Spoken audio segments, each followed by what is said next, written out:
మన భారతదేశంలో చేసుకోవాలి, లేదంటే బంగ్లాదేశ్లో లేదంటే అమెరికాలో చేసుకునే పండుగలు కొన్ని ఉంటాయి.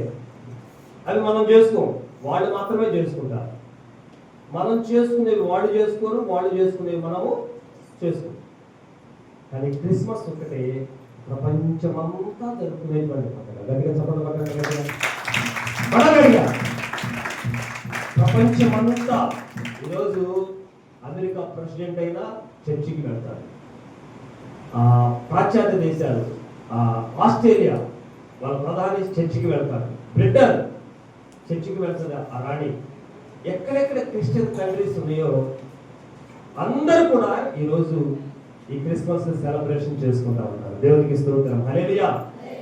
వాళ్ళతో పాటు ఎవరితో పాటు ఈ టైంలో బహుశా ఇంత టైం వరకు ఉండు ట్రంప్ వాళ్ళ ఆరాధన సమయం మనకు తెలియదు. కానీ ఈరోజు ట్రంప్ దేవుని సన్నిధిలో కూర్చున్నాడు, నీవు నేను కూడా దేవుని సన్నిధిలో కూర్చున్నాం. దేవునికి స్తోత్రం, హల్లెలూయా. వారు దేవుణ్ణి ఆరాధిస్తున్నారు, మనం కూడా దేవుణ్ణి ఆరాధిస్తున్నాం. దేవునికి స్తోత్రం, హల్లెలూయా. రక్షణ పొరలో ఉన్న మనము అమెరికా, ఆస్ట్రేలియా, బ్రిటన్ ఈ దేశాలన్నిటితో పాటుగా వారితో కలిసి ప్రభువును ఆరాధన చేస్తున్నాం. దేవునికి స్తోత్రం, హల్లెలూయా, హల్లెలూయా. చేతులేవా? హల్లెలూయా, హల్లెలూయా. మంచిది. ఒక వాక్యాన్ని, అసలు ఈ వాక్యం నేను ధ్యానం చేయలేదు, చాలా దినాల నుంచి నాకు మాట నా మనసులో ఉండిపోయింది. కొద్దిగానైనా నేను వివరించాలని ఆశపడుతున్నా. లూకా సువార్త 2వ అధ్యాయం 1 నుంచి 7 వచనాలు నేను చదువుతాను, వినండి. మీరు జాగ్రత్తగా వినండి, బాగా తీసి చూడండి. యవనస్తులు బైబిల్ ఉండగానే చదవగలిగినటువంటి వాళ్ళు చూడండి, చదువు రాని వాడు నా మాటలు వినండి. ఆ దినములలో సర్వలోకమునకు ప్రజాసంఖ్య వ్రాయవలనని కైసరు ఐగుస్తు వలన ఆజ్ఞాయను. ఇది కురేనియా సిరియా దేశమునకు అధిపతి అయి ఉన్నప్పుడు జరిగిన మొదటి ప్రజాసంఖ్య. అందరూ ఆ సంఖ్యలో వ్రాయబడుటకు తమ తమ పట్టణములకు వెళ్ళిరి.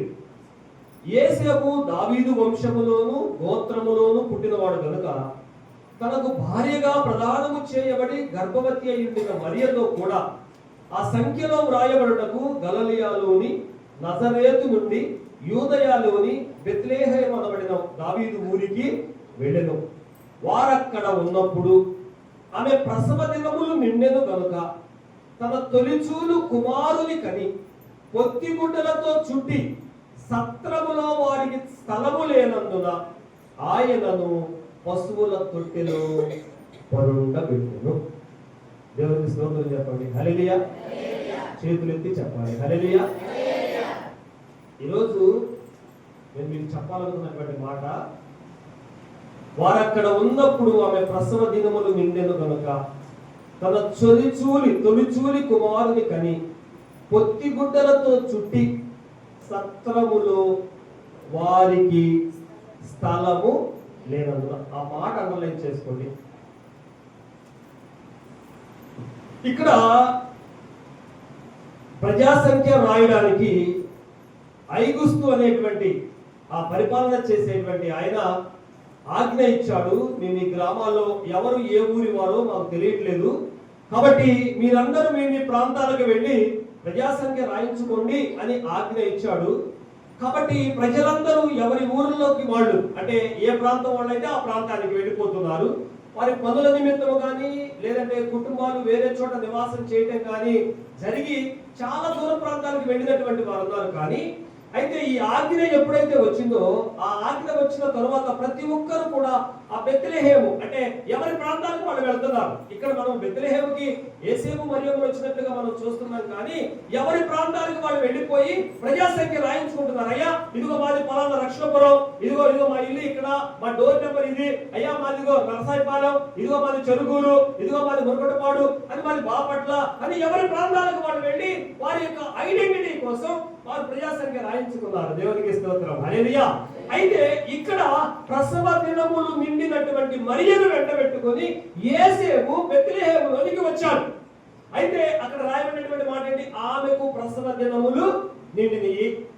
కాబట్టి ఆమె పురిటి నొప్పులతో బాధపడుతుంది. ఆ సమయానికి వారు బెత్లెహేముకు వచ్చారు. అయితే బెత్లెహేముకు వచ్చిన తర్వాత వారు ఎంతమందిని అడిగారు అంటే, మొదట మామూలుగా అంటే సాధారణంగా ఆ భార్య భర్తలు అనుకోండి, ఆ ఏదన్నా సత్రంలో ఉండడానికి మొదట ప్రయత్నం చేసి ఉండొచ్చు.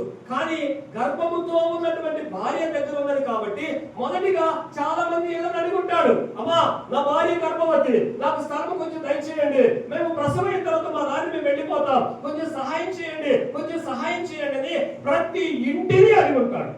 ప్రతి ఇంటిలో వారికి కనబడినటువంటి ప్రతి ఇంటిని కూడా వారు తలుపు తట్టి ఉంటారు. ఇదిగో నా భార్య గర్భవతి, తలుపు తీయండమ్మా, కొంచెం నా భార్యకి చోటు ఇయ్యండమ్మా, ప్రసవం అయినాక మేము ఉంటామమ్మా, మరలా మేము వెళ్ళిపోతామని ప్రతి ఇంటిలో అడుగుంటారు వాళ్ళు. రెండవ ఆప్షన్ గా సత్రాలు ఉన్నాయి. ఆ రోజుల్లో బస చేయడానికి దూర ప్రయాణం చేసినటువంటి వాళ్ళకి సత్రాలు ఉన్నాయి ఆ దినాల్లో. అయితే సత్రాల్లో కూడా ప్రయత్నం చేశారు వాళ్ళు. పుట్టబోతున్న నియమంలోకి రక్షకుడైనటువంటి యేసుక్రీస్తు, ప్రపంచ మానవానికి రక్షణను తీసుకొస్తున్నటువంటి యేసుక్రీస్తు, బలవంతుడైనటువంటి వాడు, ఆశ్చర్యకరమైనటువంటి వాడు ఈ లోకంలోనికి రాబోతున్నాడు. కానీ ఆయన పరిస్థితి ఎలా ఉంది అంటే, ఏ ఇంటిలో కూడా ఆయనకు స్థలము లేదు. దేవునికి స్తోత్రం చెప్పండి, హల్లెలూయా. ఏ సత్రములో కూడా, కనీసం ఇల్లు తర్వాత సత్రములో ఉండడానికి కూడా స్థలం లేదు. నాకు ఈ మాట చదువుతుంటే అనిపించింది, అయ్యో ఆ రోజు ఎవరైనా ఒక వ్యక్తి దేవునికి స్థలం ఇచ్చినట్లయితే ఆ వ్యక్తి యొక్క పేరు ఈ పరిశుద్ధ గ్రంథంలో రాయబడి ఉండాలి. ఎందుకంటే పరిశుద్ధమైనటువంటి దేవుడు ఈ లోకంలోనికి వస్తుంటే ఎవరు స్థలం ఇవ్వలేదు కాబట్టి, పశువుల పాకలోనికి వెళ్ళారు కాబట్టి పశువుల పాక పేరు ఈ పరిశుద్ధ గ్రంథంలో రాయబడింది అనేక సార్లు. ఎవరైనా ఒక వ్యక్తి అమ్మా మా ఇంట్లో ఉండండి ఈ రోజు, అమ్మా నీవు గర్భవతివి, అయ్యా నీ భార్య తీసుకుని మా ఇంటిలోనికి రా అని ఎవరైనా ఒక్కరు చెప్పినట్లయితే ఆ వ్యక్తి పేరు ఈ పరిశుద్ధ గ్రంథంలో రాయబడింది. దేవునికి స్తోత్రం, హల్లెలూయా. విచిత్రం ఏంటి అంటే, ఎవరు కూడా వారికి స్థలము ఇవ్వలేదు. పుడుతుంది ఎవరు? ఆశ్చర్యకరుడు, ఆలోచనకర్త, నిత్యుడగు తండ్రి, బలవంతుడైనటువంటి దేవుడు, సమాధానానికి అధిపతి, ప్రపంచాన్ని నిర్మాణము చేసినటువంటి వాడు దేవుడు మనుష్య రీతిగా ఈ లోకంలోనికి వస్తే ఒక్కరు కూడా ఆయనకు స్థలము ఇవ్వలేదు. ఈరోజు క్రిస్మస్ పేరిట కోట్ల రూపాయల వ్యాపారం జరుగుతుంది. కోట్ల రూపాయల వ్యాపారం జరుగుతుంది. ఈ క్రిస్మస్ ద్వారా ప్రపంచమంతా కూడా చాలా వ్యాపారం జరుగుతుంది. కానీ దేనిలో కూడా యేసుక్రీస్తుకి అందులో స్థానము లేదు, ఇవ్వడం లేదు. పేరేమో యేసుక్రీస్తు పుట్టాడు, పేరేమో యేసుక్రీస్తు పుట్టినటువంటి పండుగ, పేరేమో క్రిస్మస్, కానీ అందులో క్రీస్తుకు స్థలము లేదు. ఒక ధనవంతులంట, నేను మీకు ఇంతకు ముందు కూడా చెప్పాను, ఇది నిజంగా జరిగినటువంటి సంఘటన, మరొకసారి మీకు జ్ఞాపకం చేస్తున్నా. ఒక ధనవంతుల ఇంటిలో ఒక చిన్న పిల్లవాడి పుట్టినరోజు, మొదటి బర్త్డే జరుగుతుంది. ఒక చిన్న పిల్లవాడి బర్త్డే జరుగుతుంది. ధనవంతుల కుటుంబం కాబట్టి చాలా మంది ఆ పిల్లవాడికి గిఫ్ట్లు చాలా తీసుకుని వచ్చారు. ఎంతమంది ఆహ్వానించబడ్డారు మనకు తెలుసుగా. ధనవంతుల ఇళ్లలో కొన్ని కోట్ల రూపాయలు వేయించేసి పుట్టినరోజు జరుపుతూ ఉంటారు. ఒకవేళ ఆయన మొదటి కుమారుడేమో, మొట్టమొదటిగా పుట్టినటువంటి కొడుకేమో, లేదంటే లేక పుట్టినటువంటి కొడుకేమో, చాలా మందిని పిలుచుకున్నారు. చాలా మందిని పిలుచుకుంటే చాలా మంది ఆహ్వానించబడినటువంటి వారు చాలా మంది ఆ ఇంటికి ఆ యొక్క పుట్టినరోజు వేడుకలకు చాలా మంది వచ్చారు. ప్రతి ఒక్కరు ఏదో ఒక బహుమానం తీసుకొని వచ్చారు. కొందరు బొమ్మలు తీసుకొని వస్తే, కొందరు గిఫ్ట్లు తీసుకొస్తే, చాలా ప్యాకెట్లు తీసుకుని వాళ్ళు వచ్చారు ఆ ఇంటికి. అయితే సమయం అయిపోయింది, ఒక చిన్న ప్రార్థనా కార్యక్రమం చేయాలి, లేదంటే అకేషన్ లో కేక్ కట్ చేయాలి. కేక్ కట్ చేయడానికి బాలుడిని చూస్తా ఉన్నారు. ఏ బాలుని? బర్త్డేకు కారణమైనటువంటి అబ్బాయిని చూస్తున్నారు. అబ్బాయి మాత్రం ఎక్కడ కనబడడం లేదు. అబ్బాయి మాత్రం ఎక్కడ? అర్థమైందా? బర్త్డే ఎవరిది? ఆ పిల్లోడిది. సమ్ ఎక్స్ అనుకుందాం. బర్త్డే ఎవరిది? ఆ పిల్లోడిది. కేక్ ఎవరి సమక్షంలో కట్ చేయాలి? అమ్మా ఎవరి సమక్షంలో కట్ చేయాలి? పిల్లోడు లేకుండా కేక్ కట్ చేస్తే బాగుంటుందా? అసలు అర్థం ఉందా? పిల్లోడు లేకుండా కేక్ కట్ చేద్దాం, పిల్లోడు లేకపోతే కేక్ కట్ చేద్దాం అంటే అర్థం ఉందా? పిల్లోడు లేకుండా మనం భోజనం చేసేద్దాంలే అంటే అర్థం ఉందా? పిల్లోడు లేకుండా మనం డాన్స్ చేద్దాంలే అంటే అర్థం ఉందా? కానీ అకేషన్ కారణం ఎవరు? పిల్లోడు. పిల్లోడిని వెతుకుతున్నారు. అప్పటి వరకు పిల్లోడు ఎక్కడున్నారో పట్టించుకోవాలా. ఎవరెవరు వస్తున్నారో, అయ్యా వందనాలు, అయ్యా బాగున్నారా, రండి ఇంటిలోకి అంటున్నారు. భార్య ఒక పక్క అతిథులను ఆహ్వానిస్తుంది, భర్త ఒక పక్క అతిథులను ఆహ్వానిస్తూ ఉన్నాడు. అందరు లోపలికి వెళ్తున్నారు. వారు ఇచ్చినటువంటి గిఫ్ట్లు తీసుకుంటారు, పక్కన పెడుతున్నారు. భార్య ఒక పక్క, భర్త ఒక పక్క ఆహ్వానిస్తున్నారు. చివరికి కేక్ కటింగ్ కార్యక్రమం వచ్చేసరికి పిల్లోడిని వెతకడం ప్రారంభిస్తే పిల్లోడు ఎక్కడా కనపడలేదు.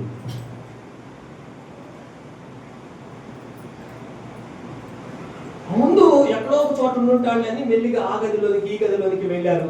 లేదంటే ఎవరో ఎత్తుకుని ఉంటారని బయటకు వచ్చేసి ఎవరి ఒళ్ళోనన్నా ఎవరి చేతిలోనన్నా ఎత్తుకుని ఉన్నారేమో. చిన్నపిల్లోడు కదా, అలంకరించబడ్డాడు కదా, బర్త్డే బాయ్ కదా, చక్కగా అందంగా ఉన్నాడు, క్యూట్ గా ఉన్నాడు, ఎవరో ఒకరు ఎత్తుకుని ఉంటారని అని అటు వెళ్ళారు ఇటు వెళ్ళారు. ఆ గార్డెన్ లో ఫంక్షన్ ఏర్పాటు చేస్తుంటే ఆ గార్డెన్ లో చాలా మంది ఒళ్ళో ఎత్తుకారు. వారి పిల్లలు ఉన్నారు, కానీ బర్త్డేకు కారణమైనటువంటి పిల్లవాడు ఎవరి దగ్గర లేదు.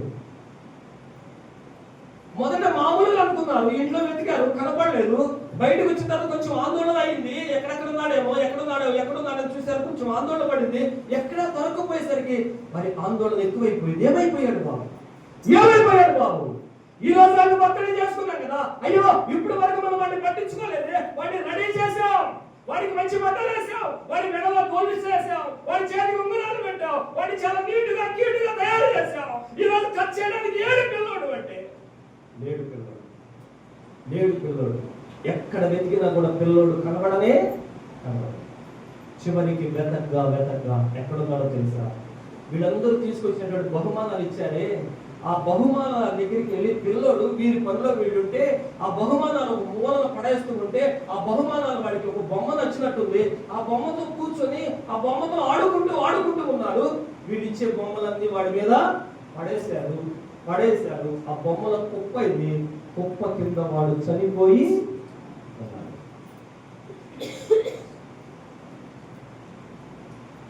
ఎక్కడున్నాడు వాడు? ఆ బహుమానాల కింద, బొమ్మల కింద చనిపోయి విగత జీవిగా పడి ఉన్నాడు. బర్త్డేకి కారణం ఎవరు? కానీ వారి బర్త్డేలో ఆ పిల్లోడు. ఈరోజు క్రిస్మస్ జరుపుతున్నాం, చాలా సంతోషమే. క్రిస్మస్ జరపాలి. ఇది ప్రజలందరికీ కలుగబోవు మహా సంతోషకరమైనటువంటి శుభవర్తమానం. మనందరికీ మంచి వార్త. సంతోషంగా జరపాలి, హ్యాపీగా ఉండాలి. ఆ రోజు మంచిదే. కానీ క్రీస్తు లేకుండా క్రిస్మస్ ను జరిపామంటే ఆ పిల్లోడు చనిపోతే ఎలా ఉంటుందో మనం చేసేటువంటి క్రిస్మస్ కూడా అలానే ఉంటుంది. దేవునికి స్తోత్రం. హల్లెలూయా, హల్లెలూయా, హల్లెలూయా. రెండు చేతులెత్తి హల్లెలూయా. ఒక మాట చూడండి, రోమీయులకు రాసినటువంటి మొదటి పత్రిక, రోమా పత్రిక 1వ అధ్యాయం 28వ వచనంలో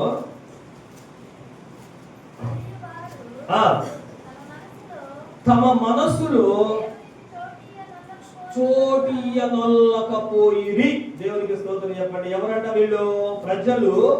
ప్రజలు దేవునికి వారి మనస్సులో ఏమీ లేదంట, చోటు లేదంట. ఈరోజు క్రిస్మస్ జరుపుతున్నాం, దేవునికి చోటు లేదు, దేవుని మందిరానికి వచ్చే ఆలోచన లేదు. అరే క్రిస్మస్ అంటే క్రీస్తు పుట్టాడు, నా కోసం పుట్టాడు, నా పాపముల కోసం పుట్టాడు, దేవుని మందిరానికి వెళ్ళాలి, దేవుని ఆరాధించాలి అనే ఆలోచన లేదు. క్రిస్మస్ లో క్రీస్తుకు స్థలం లేదు. క్రిస్మస్ లో వారి మనస్సులో యేసుకు చోటు లేదు. వారి మనస్సులో చోటు లేదు. చాలా చక్కగా చెప్తున్నాడు చూడండి 21వ వచనంలో, మరియు వారు దేవుని ఎరిగి ఆయనను దేవునిగా మహిమపరచలేదు, కృతజ్ఞతాస్తుతులు చెల్లించలేదు, కానీ తమ వాదముల యందు వ్యర్థులైరి చెప్పుకుంటూ వస్తూ ఈ 28వ వచనంలో అంటున్నాడు, మరియు వారు తమ మనస్సులో దేవునికి వాడేమివ్వలేదంట, చోటు ఇవ్వలేదు. బెత్లెహేము పురములో ఏం జరిగింది? యేసుక్రీస్తుకు చోటు ఇవ్వలేదు. ఎందుకు? ఆయన పశువుల పాకలో పుట్టాల్సి వస్తుంది. కనీసం మరియమ్మ గర్భవతి ఎవరికైనా జాలి కలుగుతుందండి, ఎవరికైనా జాలి కలుగుతుంది. ప్రెగ్నెంట్ స్త్రీని చూస్తే ఇంకా పురుటి నొప్పులు పడుతుందంటే ఇంకా జాలి పడుతుందండి. కానీ కనికరము లేనటువంటి ప్రజలు, ఇంకా కనికరము జాలి లేనటువంటి ప్రజలు యేసుక్రీస్తుకు చోటు ఇవ్వకుండా యేసుక్రీస్తుకు స్థలం ఇవ్వకుండా, యేసుక్రీస్తుని స్థానం లేకుండా క్రిస్మస్ని ఆరాధిస్తున్నాం. ఎంత చోద్యమో కదా, ఎంత విడ్డూరమో కదా. ఒక పక్క క్రీస్తు లేకుండా క్రిస్మస్ చేస్తారు. క్రీస్తు వచ్చిందేమో పాపములను క్షమించడానికి, మన మనుషులందరి పాపములను తీసివేయడానికి ఆయన వస్తే, ఆ రోజే పాపముతో కూడినటువంటి, అల్లరితో కూడినటువంటి ఆటపాటలు, ఆ రోజే తాగుడు, ఆ రోజే వ్యసనాలు, ఆ రోజే క్రిస్మస్ రోజే యేసు వచ్చింది పాపాన్ని తీసివేయడానికైతే, ఆ రోజే పాపముతో కూడినటువంటి పనులు చేస్తూ క్రీస్తుకు చోటు ఇవ్వలేకుండా పోతున్నాం. ఇలాంటి క్రిస్మస్ మనకు ఆశీర్వాదకరము కాదు. చెప్పండి, ఇలాంటి క్రిస్మస్ మనకి ఆశీర్వాదకరము కాదు. అందులో దేవునికి చోటు ఇవ్వాలి. క్రిస్మస్ అనగా క్రీస్తుని ఆరాధించాలి, దేవుని సన్నిధికి రావాలి, ప్రభు సన్నిధిలో గడపాలి, ఆయనను ఆరాధించాలి, ఆత్మతో సత్యముతో ఆయన సన్నిధిలో ఆనందంగా గడపాలి. ముఖ్యంగా పాపములో ఉన్నటువంటి వారు క్రీస్తుని అంగీకరించాలి.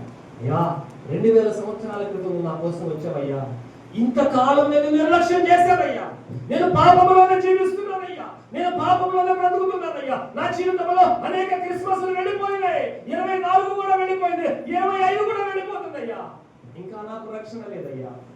ఆయనే వారి పాపముల నుండి ఆయన రక్షించును కనుక ఆయనకు యేసు అని పేరు పెడతారని నీకు యేసు అని పేరు పెట్టారయ్యా, నీవు రక్షకుడవయ్యా.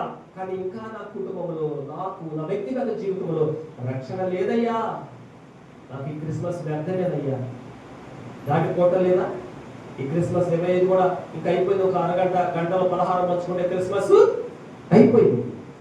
కానీ మన హృదయాలలో దేవునికి చోటిస్తున్నామా? ఒక మాట చూడండి, మత్తయి సువార్త 9వ అధ్యాయం 24వ వచనంలో,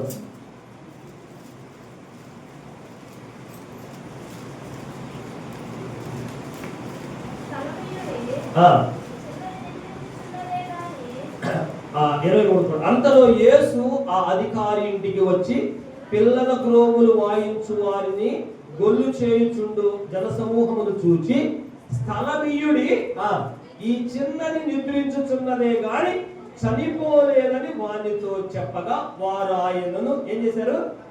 అపహసించిరి. దేవునికి స్తోత్రం చెప్పండి ఒకసారి. 2 చేతులు ఎత్తండి. హల్లెలూయా. కొంచెం గట్టిగా చెప్పండి. హల్లెలూయా, హల్లెలూయా. ఇక్కడ సందర్భం, యాయీరు కుమార్తె చనిపోయింది. యాయీరు కుమార్తె చనిపోతే మనము ఈ సందర్భాన్ని చాలాసార్లు ధ్యానం చేశాం. యేసుక్రీస్తు దగ్గరికి వెళ్ళాడు పరుగున. అప్పటికి ఇంకా చనిపోలేదు, యాయీరు కుమార్తె చనిపోలేదు.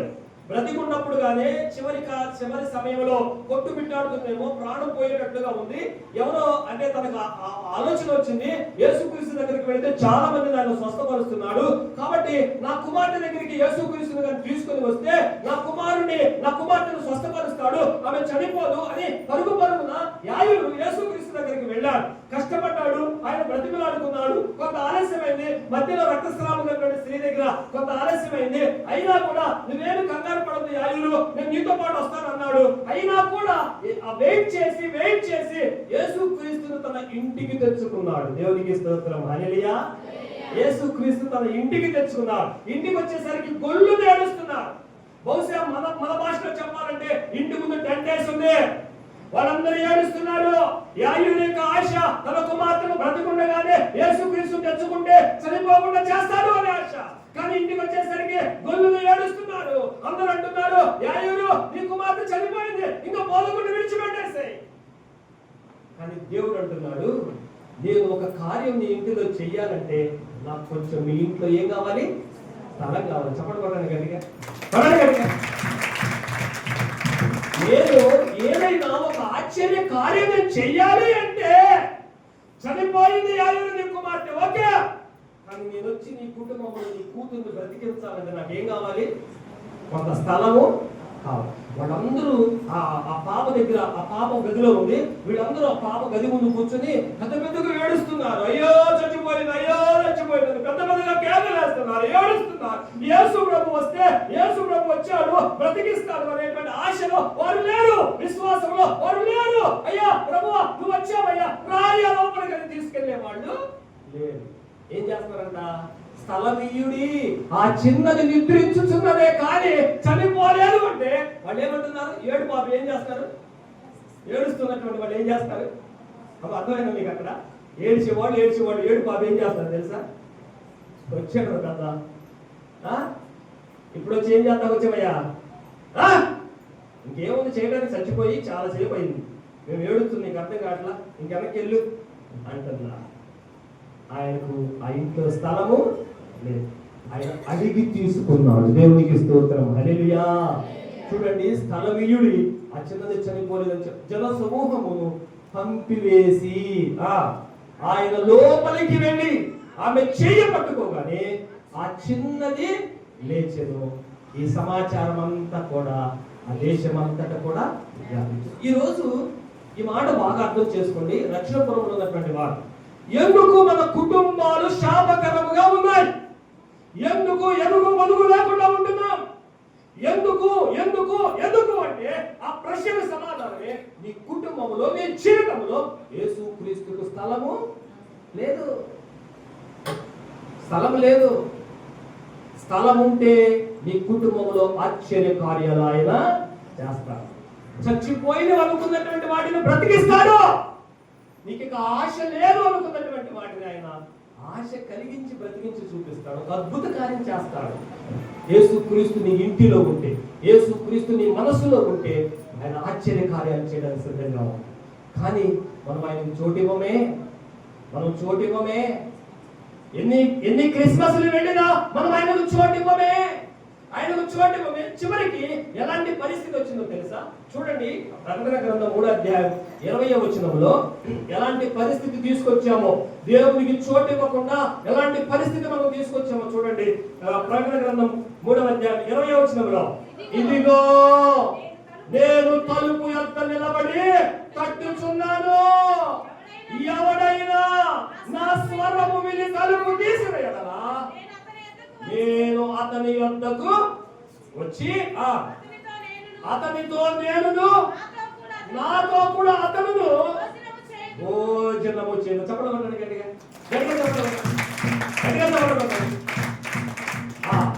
చివరికి ఆయన ఎక్కడ నిలబడి, మన హృదయం అనే తలుపు దగ్గర నిలబడి ఏం చేస్తున్నాడట? తడుతూ ఉన్నాడు. బాబు అయ్యా, ఎంత మందిని రక్షణపురంలో పిలుస్తూ ఉన్నాడు, ప్రతి క్రిస్మస్ కు పిలుస్తూ ఉన్నాడు. బాబు అయ్యా, తలుపుది, నీకు రక్షణ లేదు, తలుపుది. ఇంకా త్రాగులోనే ఉన్నావు, ఇంకా వ్యభిచారంలోనే ఉన్నావు, ఇంకా వ్యసనంలోనే ఉన్నావు, తలుపుది. నేను నీలోకి రావాలనుకుంటున్నా, నీ హృదయంలోనికి రావాలనుకుంటున్నా, కొంచెం చోటిను నాకు. నేను కానీ నీలోకి వస్తే నీవు నేను కలిసి భోజనం చేస్తావరా? తలుపు తీ, నేను ఆశీర్వదిస్తాను, నిన్ను, నీ కుటుంబాన్ని దీవిస్తా, తీ తలుపు అంటే ఆయన మనసులో తడిసిన, ఆయన ఎండలో నిలబడిన మన హృదయం మాత్రం ఆయనకి తెరవనే తెరవ. ఎలా వస్తాడు? ఎలా మన జీవితాలు ఆయన కార్యాలు చేస్తాడు? ఎలా? ఆయన ఏడుస్తూ నిలబడుతున్నాడేమో. ఆయన ఏడుస్తూ రక్షణపురంలో ఉన్న ప్రతి ఒక్కరి యొక్క తలుపులు, హృదయం అనే తలుపులు తడుతున్నాడేమో. బాబు తలుపు తీయండి, అయ్యా తలుపు తీయండి. ఇదిగో నేను తలుపు వద్ద నిలబడి కడుతూ ఉన్నాను. మీరు నా స్వరం వింటే, మీరు నాకు తలుపు తీస్తే నేను మీతో కలిసి, మీరు నాతో కలిసి, ఇద్దరు కలిసి ఏం చేస్తాము? వాటి వండర్ఫుల్ సహవాసం, వాటి వండర్ఫుల్ ఫెలోషిప్. ఎందుకంటే భాగ్యం ఉంటుందా? కానీ నువ్వు మాకొద్దు, నువ్వు మాతో ఫోన్ చేయాల్సిన అవసరం లేదు, నువ్వు మా ఇంట్లోకి రావద్దు, మా హృదయంలోకి రావద్దు అన్నట్లుగా పాపములోనే జీవిస్తా ఉంటే, పాపములు రక్షించడానికి వచ్చినటువంటి యేసయ్యకు మనం స్థలం ఇవ్వకపోతే అది క్రిస్మస్సేనా? అది క్రిస్మస్సేనా? ఆలోచన చేయండి. నేనే 12 సంవత్సరాలు అవుతుంది వచ్చి, ఇక్కడికి వచ్చి 12 సంవత్సరాల నుంచి ఇన్ని మాటలు బోధిస్తున్నామే, ఇంకా మందిరం నిండలేదే, ఇంకా మందిరానికి అందరు రావడం లేదే, ఇంకా వారి తలుపులు తెరవబడడం లేదే, ఇంకా యేసు స్వరాన్ని వాడు వినడం లేదే, ఇంకా యేసు క్రీస్తుని నిలబెట్టి ఏడిపిస్తున్నారే, ఇంకా యేసు క్రీస్తుని నిలబెట్టి బాధ పెడుతున్నారే. ఒక్కరంటే ఒక్కరు 25 కూడా వెళ్ళిపోతుంది, ఇంకా తలుపు బిగేసుకునే కూర్చున్నారు చాలా మంది, రక్షణ లేకుండా. మా హృదయంలో నువ్వు వద్దు అన్నట్టుగా బిగేసుకుని కూర్చున్నారు. యేసు స్వరమును వింటలేదు వాడు. ఆయన అడుగుతున్నాడు, ఇదిగో నేను తలుపు వద్దే ఉన్నాను, బయటే ఉన్నా, బయటే నిలబడి ఉన్నా, నా స్వరం వినపడతలేదా మీకు? ప్రతి 25 తారీఖున నా స్వరం వినబడలేదా మీకు? ఇదిగో స్వార్థ కూడికలో నా స్వరం వినబడలేదా మీకు? ఇదిగో ఆదివారం నా స్వరం వినబడలేదా మీకు? ఇదిగో బుధవారం నీ సేవకుల ద్వారా, ఇదిగో సేవకుల ద్వారా నా స్వరం వినబడలేదా మీకు? శనివారం వినబడలేదా నా స్వరం మీకు? ఎందుకు ఇంకా గట్టిగా మూసేసుకుంటున్నారు? కొంచెం స్థలం ఇవ్వండి. స్థలం ఇస్తే నేను మీ ఇంటిలోనికి వస్తా, మీ కార్యాలు చేస్తా. మీరు స్థలం ఇస్తే మీ కుటుంబంలోనికి వస్తా, మీతో సహవాసం కలిగి మీతో భోజనం చేస్తా. నేను దేవుణ్ణి, పరలోకాన్ని మీ నుంచి మీకోసం నన్ను నేను తగ్గించింది లోకంకి వచ్చినటువంటి వాడు. కొంచెం స్థలం ఇవ్వండి, కొంచెం స్థలం ఇవ్వండి. బ్రతిమిలాడుతున్నాడు దేవుడు, బ్రతిమిలాడుతున్నాడు దేవుడు. బైబిల్లో రాయబడింది కదా, ఒక వ్యక్తి దేవుని దగ్గరికి వచ్చి, అయ్యా నేను కూడా నిన్ను వెంబడిస్తాను, నువ్వు ఎక్కడికి వెళ్తే అక్కడికి వస్తాను అన్నాడంట. దేవుడు అన్నాడు, నక్కలకు బొరియలను ఆకాశ పక్షులకు గూళ్ళున్నవి, కానీ మనుష్య కుమారుడు తలవాల్చుకునేటప్పుడు స్థలము లేదు. స్థలం లేదండి. అది క్రిస్మస్ లో క్రీస్తుకి స్థలము లేదు. అందుకే మన కుటుంబాలు బాగుపడడం లేదు. అందుకే మన కుటుంబాలు ఆశీర్వాదకరంగా లేవు. ఎందుకంటే మన హృదయంలో ఆయన లేడు, మన గుండెలో ఆయన లేడు, మన ఇంటిలో ఆయన.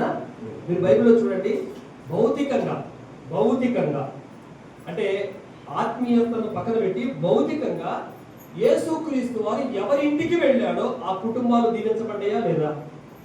లాజరు ఇంటికి ఒక సహవాసం కలిగి ప్రతిసారి వెళ్ళేవాడు. బేతనీకి వచ్చినప్పుడల్లా మరియ మాతల ఇంటికి వెళ్ళేవాడు. అవునా కాదా అమ్మా?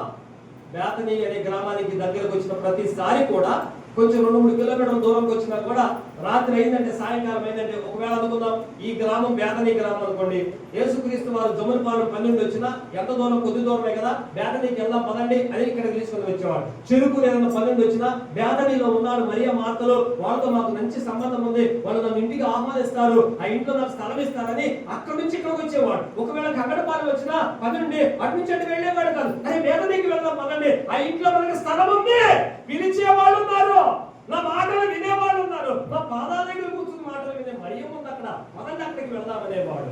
ఎక్కడికి వెళ్ళినా, ఆ చుట్టుపక్కల ప్రాంతాలకు వెళ్ళినా ఖచ్చితంగా బేతనీ గ్రామానికి యేసుక్రీస్తు వచ్చేవాడు. కాబట్టి ఆ కుటుంబంలో ఏం జరిగింది? లాజరు చనిపోతే 4 రోజులు కుళ్ళిపోయాడు. యేసుక్రీస్తు నీ కుటుంబంలోకి వస్తే నీ సమస్య అలా చప్పబడిపోయిందేమో, నీ కుటుంబంలో నీ ఆశలు అలా చప్పబడిపోయినాయేమో. లేపేస్తాడు దేవుడు. ఎప్పుడు? ఆయన నీ కుటుంబంలోనికి వచ్చినప్పుడు. నువ్వు అవకాశం ఇస్తే, నువ్వు నా ఇంట్లోకి రాయ్యా అని అవకాశం ఇస్తే, నా హృదయంలో జన్మించయ్యా అని నువ్వు అవకాశం ఇస్తే నీ ఇంట్లోకి వస్తాడు. 4 రోజుల క్రితం చనిపోతే వారు మరియ మాటలు కొంచెం ముందు మూతి ముడిచారు. కొంచెం ఏందయ్యా ఎప్పుడు కబురు పంపించావు, ఇప్పుడు వచ్చావు అంటే, నువ్వు ఆయనకి స్థలం ఇస్తే ఖచ్చితంగా ఆయన నిన్ను మర్చిపోయే దేవుడు కాదు. 1 రోజైనా 2 రోజులైనా ఆలస్యమైనా ఖచ్చితంగా అద్భుతము చేసి తీరుతాడు. చెప్పండి గట్టిగా, ఖచ్చితంగా అద్భుతము చేసి తీరుతాడు. మరియ మాటలు చోటిచ్చారు కాబట్టి ఆ ఇంటిలో లాజరును బ్రతికించి అద్భుత కార్యాన్ని దేవుడు చేశాడు. ఇంకా మీరు ఏ గృహాన్నైనా తీసుకోండి, దేవుడు యేసుక్రీస్తు ఏ కుటుంబానికి వెళితే, పేతురు ఇంటికి వెళ్ళాడు యేసుక్రీస్తు. వెళ్ళేసరికి పేతురు అత్త ఎలా ఉంది? జ్వరంతో బాధపడుతుంది. పోనీలే ఈ జ్వరం చిన్నదేలే అని ఆయన వదిలేసి వచ్చాడా? జ్వరమును తగ్గించాడు, అస్వస్థత కలిగించి వచ్చాడు. యేసుక్రీస్తు వచ్చాడంటే, అమ్మా ఇప్పుడు సపోజ్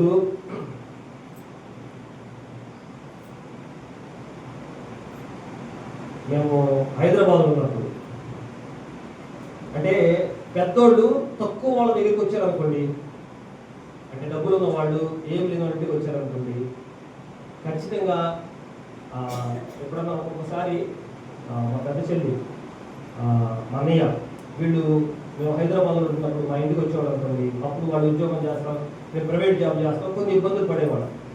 వాళ్ళు ఇంటికి వచ్చారంటే, వాడు ఉద్యోగం చేస్తున్నాడు, ఆ అమ్మాయి వాళ్ళ హస్బెండ్ కాంట్రాక్టర్ కాబట్టి వాళ్ళు కొంచెం డబ్బులు చేతిలో ఉంటాయి, మేము వాళ్ళకంటే కొంచెం డబ్బులు తక్కువ ఉండేవాళ్ళం. మా ఇంటికి వచ్చారంటే ముందు వాళ్ళు ఏం చూస్తున్నారు? బియ్యం ఉన్నాయా లేవా, సరుకులు ఉన్నాయా లేవా, అనుకునేవాళ్ళు, వాళ్ళంతటా వాళ్ళే చూసేవాళ్ళు, వాళ్ళంతటా వాళ్ళే వెళ్ళి బియ్యం తీసుకొచ్చి కట్టేసేవాళ్ళు, సరుకు తీసుకొచ్చి పెట్టేవాళ్ళు. ఎందుకు? వాళ్ళు మన ఇంట్లోకి వచ్చారు కాబట్టి మన అవసరతను వాళ్ళు ఏం చేశారు? గుర్తించారు. యేసుక్రీస్తు నీ ఇంట్లోకి వస్తే కదా నీ అవసరత ఏంటో, నీ బాగు ఏంటో, నీ ప్రార్థన ఏంటో, నీ కుటుంబ స్థితి ఏమిటో, నీ బిడ్డల పరిస్థితి ఏమిటో తెలియాలంటే ఆయనకు నువ్వు చోటిస్తే కదా, నీ ఇంటికి పిలిస్తే కదా, నీ హృదయంలోనికి ఆహ్వానిస్తే కదా. ఆయన వస్తే నీ అవసరత ఖచ్చితంగా ఆయన తీరుస్తాడు. ఆయనకు చోటు ఇవ్వకుండా, రక్షణ పొందకుండా ఉంటూ చోటు ఇవ్వడం, రక్షణ పొంది కూడా పాపము చేస్తూ ఆయన బయటికి నెట్టేస్తున్నా. ఎక్కడ జరుగుతాయి కార్యాలు? ఎక్కడ జరుగుతాయి అద్భుతాలు? ఎందుకు బాగుపడతాయి మన ఇల్లు?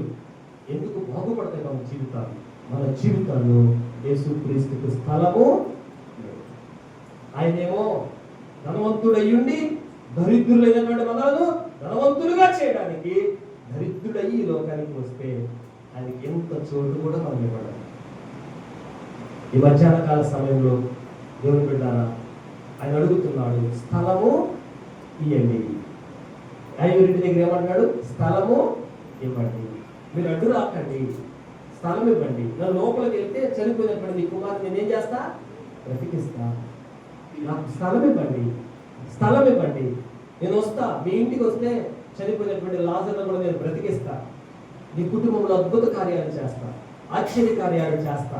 నన్ను రానివ్వండి, నా స్వరం వినండి, నా స్వరం వినండి అని ప్రభు పదే పదే అడుగుతున్నాడు. క్రిస్మస్లో వెళ్ళిపోతున్నాయి దేవుని బిడ్డలారా. మరలా ఇంకో క్రిస్మస్ కోసం ఎదురు చూస్తాం. మనం రేపటి నుంచి 26వ క్రిస్మస్ కోసం ఎదురు చూస్తాం. కానీ ఉన్న క్రిస్మస్ పోగొట్టుకుని రక్షణ పొందకుండా ఇంకా ఎంతకాలం మన జీవితాలు, యేసుక్రీస్తుకు చోటు ఇవ్వకుండా ఎంతకాలం మన జీవితాలు. అందుకే ఒక భక్తుడు పాట రాశాడు కదా, క్రీస్తు జన్మించే లోకాల అందరికీ, క్రీస్తు ఉదయించే హృదయాన అందరికీ. చెప్పండి చెప్పండి చెప్పండి, చాలా మంచి మాట. క్రీస్తు, చెప్పండి నాతో, క్రీస్తు జన్మించే లోకాన అందరికీ, క్రీస్తు ఉదయించే హృదయాన అందరికీ. ప్రశ్న ఎవరు అడిగారు? ఈ ప్రశ్న పాటలు ఎవరు అడిగారు? క్రిస్మస్ తాత అడిగిన ప్రశ్న.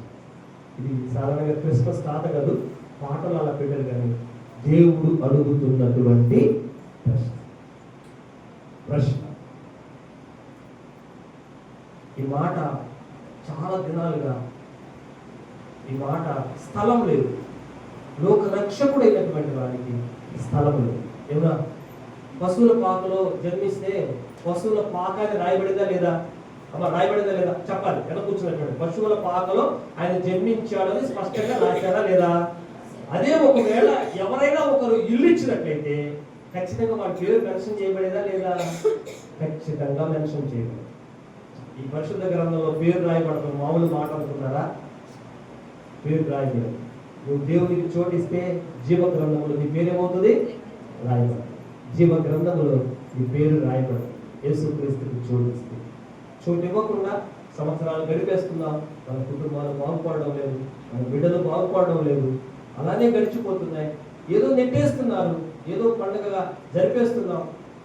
నేను అంటాను, జాగ్రత్తగా వినండి, కొత్త బట్టలు వేసుకోవాలి. ఇది చాలా చాలా సంతోషకరమైనటువంటి శుభవార్తమానం. ఇది మంచిగా పిండి వంటలు వండుకోవాలి, మంచి బిర్యానీలు వండుకోవాలి, తినాలి, తప్పేమీ లేదు. ఇది సంతోషంతో కూడింది, డాన్స్ చేయాలి సంతోషంగా, తప్పులేదు. కానీ క్రీస్తుకు నీ హృదయంలో స్థానం ఇవ్వకుండా చేస్తే, ఇవన్నీ చేస్తే అది వ్యర్థమే కదా. ఇవి లేకుండా, యేసుక్రీస్తు లేకుండా ఇవన్నీ చేస్తే ఉపయోగం ఏముంది? యేసుక్రీస్తు నీ హృదయంలో ఆహ్వానించి ఇవన్నీ చేయి.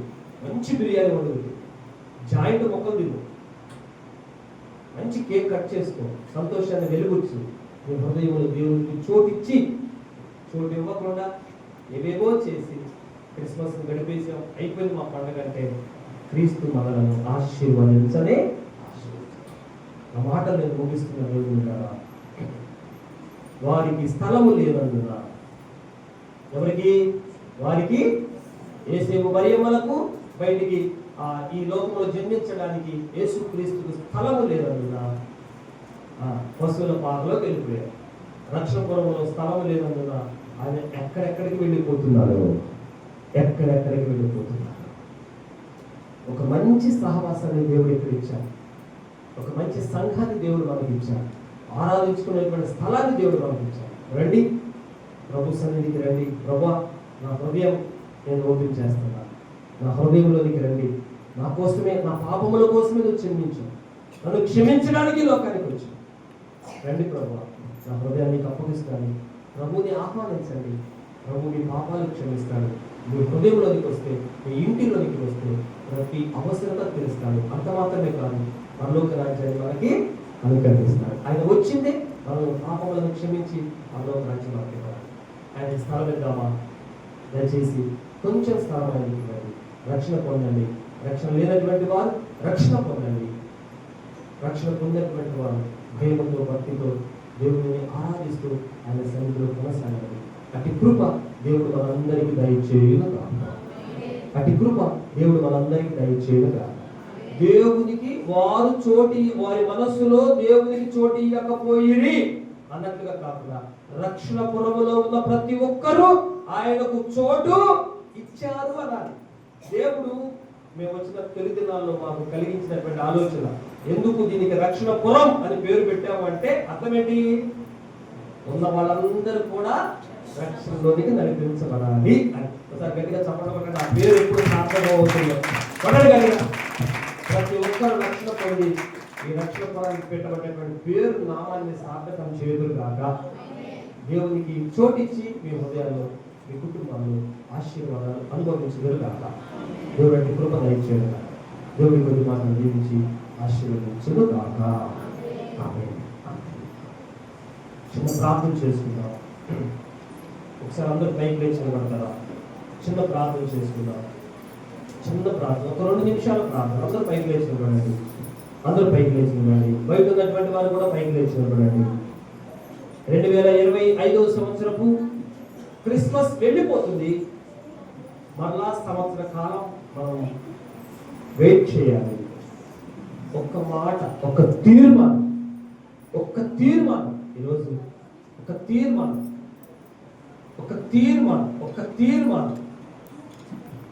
తీర్మానం